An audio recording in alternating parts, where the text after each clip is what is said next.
Hello বন্ধুগণ, আমি সাধনা নতুন একটা ঝাঁকানাকা রেসিপিতে তোমাদের সবাইকে স্বাগত জানাই। আজকে আমি তোমাদের সাথে শেয়ার করছি নিরামিষী দই পটলের একটা দুর্দান্ত স্বাদের রেসিপি। যে কোনো নিরামিষের দিনে এইভাবে একবার দই পটল রান্না করে খেয়ে দেখতে পারো। বাড়ির ছোট থেকে বড় সবাই দেখবে একদম আঙুল চেটে পুটে খেয়ে নেবে। গরম গরম ভাতের সাথে আর কিচ্ছু লাগবে না, শুধু এই দই পটল দিয়েই কিন্তু থালার সবটুকু ভাত একদম চেটে পুটে খাওয়া হয়ে যাবে। তো রেসিপিটি প্রথম থেকে শেষ পর্যন্ত দেখার অনুরোধ রইল, কোথাও স্কিপ করো না কিন্তু, তাহলে আসল জায়গাগুলো মিস করে যাবে। তো বন্ধুগণ, রেসিপিটি বানানোর জন্য এখানে আমি আমার প্রয়োজন মতো পটল নিয়েছি, তবে পটলের পরিমাণটা তোমরা আরও বাড়িয়ে অথবা কমিয়ে নিতে পারো, তাতে কোনো সমস্যা নেই। প্রথমে পটলের খোসাটাকে একটু কেটে নিতে হবে। এইভাবে দেখো, পটলের খোসাটাকে একটু রেখে রেখে কেটে নেব। পুরোপুরি কিন্তু পটলের খোসাটাকে কেটে বাদ দেবো না, একটু এইভাবে রেখে রেখে দেবো, তাহলে পটলটা দেখতেও সুন্দর লাগবে, খেতেও কিন্তু দারুণ লাগবে। একটা পিলারের সাহায্যে সমস্ত পটলের খোসাটাকে দেখো এইভাবে একটু রেখে রেখে কেটে নিলাম। তারপরে পটলের মাঝখান থেকে ঠিক এইভাবে একটু কাট লাগিয়ে দেবো, তাহলে সমস্ত তেল মশলা খুব সুন্দরভাবে পটলের মধ্যে ঢুকে যাবে, যার কারণে পটলটা খেতে হবে অসাধারণ টেস্টি। সমস্ত পটলগুলোকে খুব সুন্দর করে কেটে ধুয়ে পরিষ্কার করে নিয়েছি। তো এখন এই পটলগুলোকে একটুখানি ম্যারিনেট করে নেব। তো সামান্য পরিমাণে নুন, হলুদ আর একটু কাশ্মীরি লাল লঙ্কার গুঁড়ো দিয়ে পটলটাকে ম্যারিনেট করে 5-7 মিনিটের জন্য একটু রেস্টে রেখে দেবো, তাহলে দেখবে পটলটা বেশ একটু সফট হয়ে যাবে, রান্নাটা করতেও সুবিধা হবে আর খেতেও কিন্তু দারুণ লাগবে। তো দিয়ে দিলাম সামান্য পরিমাণে লবণ, তার সাথে দিয়ে দিলাম একটু হলুদের গুঁড়ো আর একদমই সামান্য পরিমাণে দিয়ে দিলাম একটু কাশ্মীরি লাল লঙ্কার গুঁড়ো। একটু কাশ্মীরি লাল লঙ্কার গুঁড়ো দিলে পটলের চেহারাটা কিন্তু দারুণ সুন্দর হবে, একদম যাকে বলে ঝিকিমিকি শাইনি দেবে। তো অবশ্যই কিন্তু একটু কাশ্মীরি লাল লঙ্কার গুঁড়ো দিয়ে খুব ভালো করে এইভাবে পটলটাকে ম্যারিনেট করে নিতে হবে। তো সমস্ত পটলগুলোকে দেখো খুব সুন্দর করে নুন, হলুদ আর কাশ্মীরি লাল লঙ্কার গুঁড়ো দিয়ে ম্যারিনেট করে একটা সাইডে আমি রেখে দেবো। আর আজকে যেহেতু আমি দই পটল রান্না করব, তো তার জন্য আমি দইটাকে রেডি করে নেব। একটা ছোট্ট বাটির মধ্যে আমি 1/2 কাপ পরিমাণে নিয়েছি টক দই। তো টক দইয়ের মধ্যে এখন আমি সামান্য কিছু উপকরণ মেশাবো। প্রথমেই দিয়ে দিলাম স্বাদ মতো লবণ। টক দইয়ের মধ্যে আমি একবারেই কিন্তু স্বাদ মতো লবণটা দিয়ে দিলাম, পরে যদি লবণ লাগে তখন কিন্তু আরেকটু লবণ দেবো। তার সাথে 1/2 চামচ চিনি কিন্তু অবশ্যই দিতে হবে, আর তার সাথে দিতে হবে 2 চামচ ভর্তি করে গুঁড়ো দুধ। একটু গুঁড়ো দুধ দিলে টক দইয়ের স্বাদ আর গন্ধ আরও দ্বিগুণ বেড়ে যায়। তো অবশ্যই কিন্তু 2 চামচ ভর্তি করে গুঁড়ো দুধ দিতে হবে, চাইলে কিন্তু তোমরা আরেকটু বাড়িয়েও দিতে পারো, তাতে কোনো সমস্যা নেই। আর এখানে দেখো আমি নিয়েছি অর্ধেকটা পরিমাণে জায়ফল। এই জায়ফল কিন্তু অনেকটা সুপারির মতো দেখতে, পুরোপুরি সুপারির মতো দেখতে। তো অর্ধেকটা পরিমাণে জায়ফল একটা গ্রেটারের সাহায্যে খুব সুন্দর করে একদম ঝাঁকানাকা করে এইভাবে একটু গ্রেট করে নিতে হবে। তবে পুরোপুরি সবটুকু জায়ফল আমি দেবো না, এখান থেকে পরিমাণ মতো জায়ফল দেখো আমি গ্রেট করে নিলাম। জায়ফলের পরিমাণটা যেন বেশি না হয়ে যায়, তাহলে গন্ধটাও বেশি স্ট্রং হয়ে যাবে। পরিমাণ মতো একটুখানি দিতে হবে, তাহলে দেখবে খুব সুন্দর টেস্ট হবে, সাথে সাথে ঘ্রাণটাও কিন্তু দুর্দান্ত হবে। তো এইভাবে অল্প পরিমাণে একটু জায়ফলের গুঁড়ো যদি টক দইয়ের সাথে মিশিয়ে নেওয়া হয়, তাহলে দেখবে দই পটলের স্বাদ আর গন্ধ আরও 10 গুণ বেড়ে যাবে। সমস্ত উপকরণগুলো দিয়ে খুব ভালো করে টক দইয়ের সাথে একদম ঘোটানাটা করে মিশিয়ে নিতে হবে। খুব সুন্দর করে দেখো টক দইয়ের সাথে সমস্ত উপকরণগুলো মিশিয়ে একটা সাইডে আমি রেখে দেবো। তো তারপরে আমি একটু আদা আর কাঁচা লঙ্কা বেটে নেব। তো এখানে দেখো আমি 1/2 ইঞ্চি মতো আদাকে একদম ঝিরিঝিরি করে কুচি করে নিলাম, তার সাথে দেবো 3টে কাঁচা লঙ্কা। তবে ঝালের পরিমাণটা তোমরা যে যেমন ঝাল খেতে পছন্দ করো সে অনুসারে এখানে কাঁচা লঙ্কাটা অ্যাড করে দেবে। তারপরে শিলনোড়াতে খুব সুন্দর করে একদম মিহি করে বেটে নেব। যেহেতু অল্প মশলা, আমি শিলনোড়াতে একদম মিহি করে বেটে নেব। খুব সুন্দর করে দেখো আদা আর কাঁচা লঙ্কাটাকে একদম মিহি করে বেটে নিলাম, একটা সাইডে আমি রেখে দেবো। তো তারপর আমি রান্নাটা করে নেবো, তার জন্য সরাসরি চলে যাব কড়াইয়ের কাছে। গ্যাসের ফ্লেমটা অন করে দিয়ে একটা কড়াই বসিয়ে দিয়েছি। কড়াইটা যখন খুব ভালো মতো গরম হয়ে গেছে, কড়াইয়ের মধ্যে আমি প্রায় 3 চামচের মতো দিয়ে দিলাম সর্ষের তেল। সর্ষের তেলটাকে দিয়ে খুব ভালো করে ঘোটানাটা করে কড়াইয়ের গায়ে লাগিয়ে নিতে হবে। তো প্রথমে আমি তেলটা যখন গরম হয়ে যাবে, তেলের মধ্যে আমি পটলগুলোকে ভেজে নেব। পটলগুলোকে আমি নুন, হলুদ আর একটু কাশ্মীরি লাল লঙ্কার গুঁড়ো দিয়ে 5-7 মিনিট আগে একটু ম্যারিনেট করে রেখে দিয়েছিলাম, যার কারণে কিন্তু পটলগুলো বেশ সফট হয়ে গেছে। তো সমস্ত পটলগুলোকে আমি একবারেই ভেজে নেব, তাই সবগুলো ম্যারিনেট করা পটল আমি কড়াইয়ের মধ্যে দিয়ে এদিক ওদিক যেদিক সেদিক দিয়ে খুব ভালো করে একটু এইভাবে ঘোটানাটা করে মিশিয়ে নেব। পটলগুলোকে খুব ভালো করে একটু নাড়াচাড়া করে মেশানো হয়ে গেলে একটু ধামা চাপা দিতে হবে, মানে ঢাকনাটা বন্ধ করে গ্যাসের ফ্লেমটা মিডিয়ামে রেখে বেশ কিছু সময় ধরে পটলগুলোকে একদম লাল লাল করে ভেজে নিতে হবে। আর এইভাবে একটু ঢাকা দিয়ে দিয়ে ভাজলে, ঢাকা দিয়ে দিয়ে ভাজতে ভাজতে দেখবে পটলগুলো বেশ নরম হয়ে যাবে, যার কারণে রান্নাটাও করতে কিন্তু খুব বেশি সময় লাগবে না, খুবই অল্প সময়ের মধ্যে কিন্তু রান্নাটা হয়ে যাবে। তো দেখো পটলগুলোকে এপিট ওপিট উল্টে পাল্টে এরকম করে একদম লাল লাল করে ভেজে নিতে হবে, তাহলে খুব সুন্দর টেস্ট হবে, সাথে সাথে ঘ্রাণটাও কিন্তু দুর্দান্ত হবে। পটল যদি একটু লাল লাল করে ভাজা হয়, ঘ্রাণটা কিন্তু দারুণ লাগে। সমস্ত পটলগুলোকে লাল লাল করে ভেজে একটা পাত্রের মধ্যে দেখো তুলে নিলাম।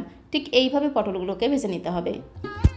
তো এখন আমি আর একটা মশলা রেডি করে রাখবো, তার জন্য দেখো একটা বাটির মধ্যে 1/2 চামচ দিয়ে দিলাম জিরের গুঁড়ো, তার সাথে দেবো 1/2 চামচ পরিমাণে ধনিয়া গুঁড়ো, তার সাথে দিতে হবে পরিমাণ মতো হলুদের গুঁড়ো, আর খুব সুন্দর একটা রঙের জন্য এর মধ্যে দেবো একটু কাশ্মীরি লাল লঙ্কার গুঁড়ো। এই কাশ্মীরি লাল লঙ্কাতে কোনো রকম ঝাল হবে না, খুব সুন্দর একটা রঙ হবে। তোমরা যারা ঝাল লঙ্কার গুঁড়ো খেতে পছন্দ করো এই সময় একটু ঝাল লঙ্কার গুঁড়ো দিতে পারো, তাতে কোনো সমস্যা নেই। তারপরে একদমই অল্প পরিমাণে জল দিয়ে সমস্ত গুঁড়ো মশলাটা জলের সাথে খুব ভালো করে একদম ঘোটানাটা করে মিশিয়ে নেব। এইভাবে গুঁড়ো মশলা যদি জলের সাথে মিশিয়ে 5 মিনিটের জন্য একটু রেস্টে রেখে দেওয়া হয় তাহলে অনেকটা কিন্তু বাটা মশলার মতো স্বাদ পাওয়া যায়। তো দেখো সমস্ত গুঁড়ো মশলাটা জলের সাথে খুব ভালো করে মিশিয়ে একটা সাইডে আমি রেখে দিলাম। তো তারপর আমি রান্নাটা করে নেবো, তার জন্য আবারও চলে আসলাম কড়াইয়ের কাছে। পটল ভাজার পরে কড়াইতে যেটুকু তেল ছিল সেই তেলের মধ্যে জাস্ট 1 চামচের মতো দিয়ে দিলাম একটু সর্ষের তেল। তেলের পরিমাণটা তোমরা আরও বাড়িয়ে অথবা কমিয়েও নিতে পারো, তাতে কোনো সমস্যা নেই। তো তেলটা যখন খুব ভালো মতো গরম হয়ে গেছে তেলের মধ্যে আমি 3টে এলাচ, লবঙ্গ আর দারচিনি ফোড়ন দিয়ে দিলাম। একটু গোটা গরম মশলা ফোড়ন দিলে ঘ্রাণটা কিন্তু দুর্দান্ত হবে। তার সাথে একটা তেজপাতাকে মাঝখান থেকে একটু ঝাঁকানাকা করে ছিঁড়ে দিয়ে দিতে হবে। এবারে গ্যাসের ফ্লেমটা মিডিয়াম টু লোতে রেখে বেশ কিছু সময় ধরে মশলাটাকে একটু ভেজে নিতে হবে, যতক্ষণ না মশলা থেকে খুব সুন্দর একটা ভাজা গ্রান বেরিয়ে আসছে। তো মশলা থেকে যখন খুব সুন্দর একটা ভাজা গ্রান বেরিয়ে এসেছে তখন আমি এর মধ্যে জলের মধ্যে গুলে রাখা মশলার মিশ্রণটা দিয়ে দিলাম। মশলার মিশ্রণটাকে দিয়ে খুব ভালো করে একটু নাড়াচাড়া করে মিশিয়ে নেব। তো তারপরে আমি এর মধ্যে আদা আর কাঁচা লঙ্কা বাটাটা অ্যাড করে দেবো। আদা আর কাঁচা লঙ্কা একসাথে মিহি করে বেটে রেখেছিলাম। তো আদা কাঁচা লঙ্কা বাটা দিয়ে জাস্ট 2 মিনিট সময় ধরে একটু নাড়াচাড়া করে ভেজে নেব। যখন আদা কাঁচা লঙ্কার কাঁচা গন্ধটা চলে গিয়ে খুব সুন্দর একটা ভাজা গ্রান বেরিয়ে আসবে তখন আমি এর মধ্যে মশলার বাটিটা ধুয়ে সামান্য পরিমাণে জল দিয়ে দিলাম। খুব ভালো করে একটু নাড়াচাড়া করে মিশিয়ে নিয়ে এর মধ্যে আমি আগে থেকে ভেজে রাখা পটলগুলো দিয়ে দেবো। তারপরে খুব সুন্দর করে মশলার সাথে মিশিয়ে নেব, যাকে বলে এদিক ওদিক যেদিক সেদিক দিয়ে খুব সুন্দর করে ঘোটানাটা করে পটলগুলোকে একটু মশলার সাথে মিশিয়ে নিতে হবে। তারপরে একটু ধামাচাপা দিতে হবে, মানে ঢাকনাটা বন্ধ করে জাস্ট 2 থেকে 3 মিনিটের জন্য পটলগুলোকে একটু মশলার সাথে কষিয়ে নেব। তাহলে এই মশলাগুলো খুব সুন্দরভাবে পটলের মধ্যে ঢুকে যাবে, যার কারণে পটলগুলো খেতে হবে দুর্দান্ত টেস্টি। পটলগুলো ওইদিকে একটু কষা হতে থাক, আর এইদিকে আমি 10 থেকে 12টার মতো কাজু বাদামকে 10 মিনিট আগে জলের মধ্যে ভিজিয়ে রেখেছিলাম, যার কারণে দেখো কাজু বাদামগুলো কিন্তু বেশ নরম হয়ে গেছে। তো তারপরে মিক্সিং জারের মধ্যে দিয়ে কাজু বাদামগুলোকে একদম মিহি করে পেস্ট করে নিতে হবে। দই পটলের মধ্যে যদি একটু কাজু বাদাম বাটা দেওয়া হয় খেতে কিন্তু দারুণ লাগবে। তবে হাতের কাছে যদি কাজু বাদাম না থাকে সেক্ষেত্রে তোমরা চীনা বাদাম ভেজে সেটাকে বেটে দিতে পারো, অথবা চার মগজও কিন্তু বেটে দিতে পারো, তাতেও কিন্তু খেতে দারুণ লাগবে। এদিকে দেখো 2 থেকে 3 মিনিট সময় ধরে পটলগুলোকে আমি একটু ধামাচাপা দিয়ে রেখেছিলাম। পটলগুলো মশলার সাথে খুব সুন্দরভাবে মজে গেছে, আর পটলের যে একটা ময়েশ্চার সেই ময়েশ্চারটাও কিন্তু বেরিয়ে এসেছে। তো তারপরে আমি এর মধ্যে গ্যাসের ফ্লেমটা একদম লোতে রেখে কাজু বাদাম বাটাটা দিয়ে দিলাম। তো কাজু বাদাম বাটা দিয়ে খুব ভালো করে সমস্ত কিছুর সাথে নাড়াচাড়া করে মিশিয়ে নেব। তো তারপরে আমি এর মধ্যে মিক্সিং জারটা ধুয়ে সামান্য পরিমাণে জল দিয়ে দেবো। আর কাজু বাদাম দেওয়ার পরে কন্টিনিউ নাড়াচাড়া করতে হবে, নাহলে আবার তলা দিয়ে পুড়ে যেতে পারে।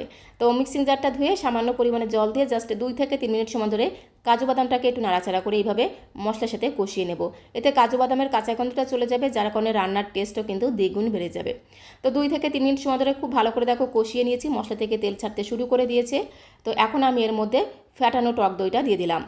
এই টক দইয়ের মধ্যে আমি স্বাদ মতো লবণ, তার সাথে হাফ চামচের থেকে একটু বেশি পরিমাণে চিনি আর 2 চামচ ভর্তি করে গুঁড়ো দুধ, আর তার সাথে একটু জায়ফল গুঁড়ো করে খুব ভালো করে মিশিয়ে রেখেছিলাম, যার কারণে এই টক দইয়ের স্বাদ আর গন্ধ কিন্তু দুর্দান্ত হয়।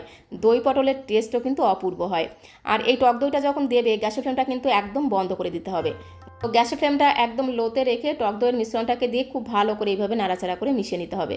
অনেক সময় হয় কি গ্যাসের ফ্লেমটা যদি অন করা থাকে তাহলে টক দইটা দেওয়ার পরে কেটে যাওয়ার সম্ভাবনা থাকে। তো তার জন্য হয় গ্যাসের ফ্লেমটা একদম অফ করে দেবে, না হলে একদম লোতে রেখে খুব ভালো করে মিশিয়ে নিতে হবে। তারপরে দেখো গ্যাসের ফ্লেমটা অন করে দিলাম। তো এখন আমি এর মধ্যে দিয়ে দেবো সামান্য পরিমাণে একটু শাহি গরম মশলার গুঁড়ো। শাহি গরম মশলার গুঁড়োটা কিন্তু এই সময় দিতে হবে। তো বেশ কিছুটা শাহি গরম মশলার গুঁড়ো দিয়ে দিলাম, তার সাথে আমি হাফ চামচের মতো কাসুরি মেথিকে এইভাবে 2 হাতের তালুতে রেখে খুব ভালো করে ডলে দিতে হবে।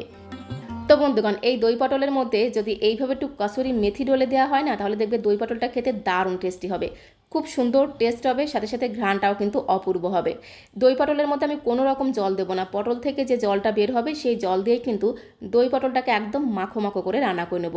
তবে তোমরা চাইলে কিন্তু সামান্য পরিমাণে জলও দিতে পারো, তাতে কোনো সমস্যা নেই। তারপরে ঢাকা দিয়ে গ্যাসের ফ্লেমটা মিডিয়াম টু লোতে রেখে আরও 3 থেকে 4 মিনিট সময় ধরে দই পটলটাকে রান্না করতে হবে। মাঝখানে কিন্তু 2-1 বার অবশ্যই ঢাকনাটা তুলে একটু নাড়াচাড়া করে দিতে হবে, কারণ এর মধ্যে যেহেতু কাজু বাদাম বাটা দিয়ে আছে, টক দই দিয়ে আছে, তলা দিয়ে লেগে যেতে পারে। আর তলা দিয়ে যদি লেগে যায় তাহলে মশলাটা পুড়ে যাবে, সেক্ষেত্রে কিন্তু দই পটলটা খেতে একদমই ভালো লাগবে না। তো মাঝখানে অবশ্যই কিন্তু এইভাবে একটু নাড়াচাড়া করে মিশিয়ে নিতে হবে। দই পটলটা কিন্তু একদমই রান্না করা হয়ে গেছে। নামানোর আগে এর মধ্যে আমি 1 চামচ ভর্তি করে দিয়ে দিলাম ঘি।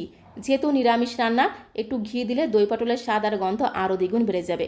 তো 1 চামচ ঘি দিয়ে ঢাকা দিয়ে রেখে দিয়েছিলাম যতক্ষণ না ঘিটা পুরোপুরি গলে গেছে। ঘিটা যখন পুরোপুরি গলে গেছে, গ্যাসের ফ্লেমটা বন্ধ করে দিয়ে খুব ভালো করে ঘিটাকে এই দই পটলের সাথে মিশিয়ে নিতে হবে। কত সুন্দর দেখো, একদম লোভনীয় হয়েছে। দেখতে যতটা সুন্দর, খেতে কিন্তু তার থেকে অনেক অনেক গুণ বেশি টেস্টি হয়। এই পদ্ধতিতে তোমরা একবার দই পটল রান্না করে খেয়ে দেখতে পারো, আশা করি তোমাদেরও ভীষণ ভীষণ ভালো লাগবে। যে কোনো নিরামিষের দিনে এইভাবে দই পটল রান্না করলে পটল দিয়েই কিন্তু থালার সবটুকু ভাতে নিমেষেই খাওয়া হয়ে যাবে। আর বাড়ির ছোট থেকে বড় সবাই দেখবে একদম আঙুল চেটে পুটে খেয়ে নেবে। তো এখন একটা বোলের মধ্যে আমি সার্ভ করে দেবো। সার্ভ করতে করতে তোমাদের কাছে রিকোয়েস্ট করবো, আজকের এই দই পটলের রেসিপিটা তোমাদের কাছে কেমন লাগলো অবশ্যই কমেন্ট বক্সে লিখে জানিও। ভালো লাগলে একটা লাইক আর শেয়ার করে দেওয়ার অনুরোধ রইল। সবাইকে অসংখ্য ধন্যবাদ।